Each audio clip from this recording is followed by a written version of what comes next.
Астрологична прогноза за 17 септември. Луната в Лъв в опозиция с Плутон във Водолей активира драматични емоции и нужда от признание, но среща съпротива от колективни сили.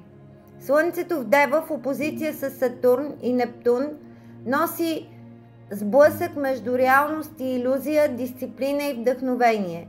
Марс във Везни в квадрат с Плутон създава напрежение между дипломатичното действие и дълбоката трансформация. Дори при широк орбис конфликтът се усеща. Денят изисква баланс между лична истина и социална отговорност. Овен, илюзиите се разпадат. Не бързай, днес не всичко е такова, каквото изглежда. Телец, творческия ви импулс среща съпротива.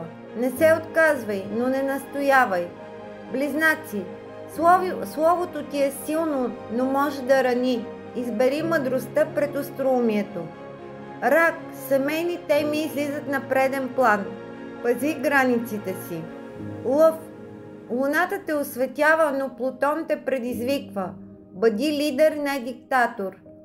Дева, слънцето ти е силно, но опозициите ти те карат да се съмняваш. Вярвай на процеса.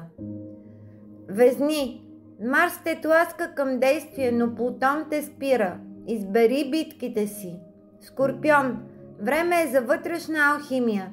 Не се страхувай от трансформацията. Стрелец, идеалите ти се сблъскват с реалността. Преосмисли посоката. Козирог, Сатурн те дърпа към отговорност. Не бягай, но не се натоварвай излишно. Водолей, Плутон те кара да рушиш, но Луната те кара да чувстваш. Слушай си сърцето. Риби, Нептун те мами, Сатурн те спира. Истината е в тишината. Успешен ден ви желая. Ваша Лия.